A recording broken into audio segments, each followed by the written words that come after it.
On the side of the trailer, you'll see your JFI outlet as well as your 50 amp power source and your fresh water access. Here we see the hydraulic system. You can open up that panel in order to have access to the clean out gauge and sight gauge. Here you see the pin that you'll need to pull in order to lower the trailer. There's a remote control in the mechanical room. After you pull the pin, simply push the down arrow and the trailer will lower.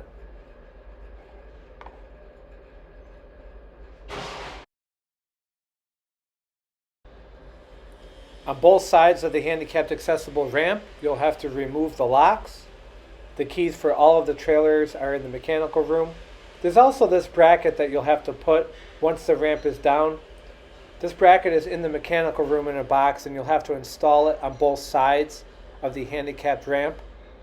And the idea for this bracket is to be able to brace the middle of the ramp to put weight on it. So as you can see, this is what it'll look like when it's all together. Obviously, you'll have the bolts there, but you need to put this on both sides in order to use the ramp.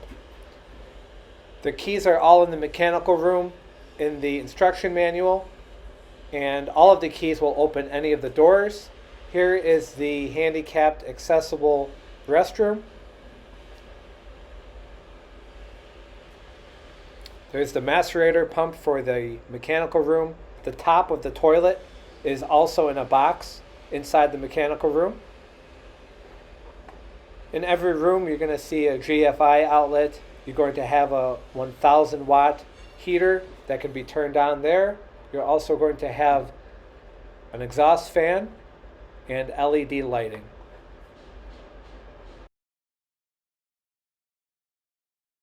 For the two standard rooms, you'll see black keys in order to unlock the bars. You can also use the other key to open the door. Once the door is open, you can pull down the folding stairs. Inside, you'll see the vanity, the floor drain, the toilet, the heater.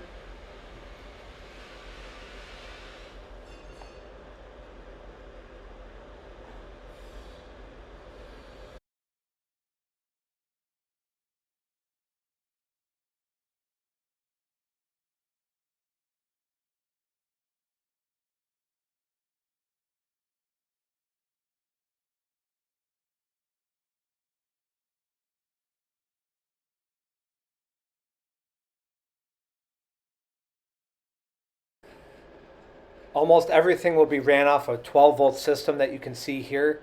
It's important to note that when you are using this trailer in the winter, that you turn on the switch labeled heating pads, and also that you turn on all of the heaters in the rooms, and especially the heater in the mechanical room.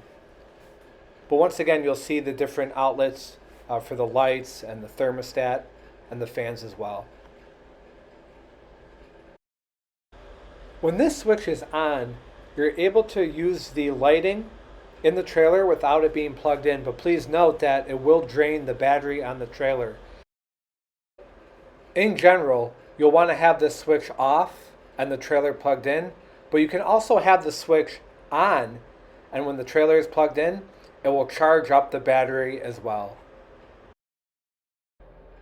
The owner's manual at the top will have all of your keys, as well as all warranty information. Inside you have your standard breaker box, everything labeled. All of the outlets in the mechanical room are labeled, so just make sure to plug in the appliances into the proper outlet. When it comes to your plumbing, it's pretty self-explanatory.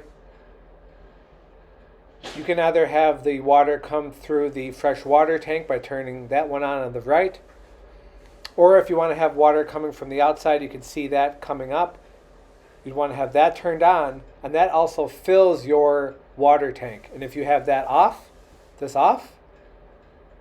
you can bypass the fresh water tank and just have water coming through. Those, of course, you'd want to turn on once the system is running. And that one you'd only use if you're winterizing the trailer. All of your conduits will be labeled, and in the owner's manual you'll see what conduit goes to what part of the trailer for easy shut off. If you open up this door, you'll have access to your battery as well as your hydraulic pump. But you shouldn't have to go in there, but in case you do, that's how you get access to those if you ever had to replace the battery. The mechanical room also has a heater. Here you'll see a box that has your stands for the ADA ramp and then also your lid for the ADA toilet. When you're moving the trailer, it's important that the fresh water tank is empty. So make sure that you open up this valve, and that will drain the fresh water tank as much as possible when you're transporting the unit.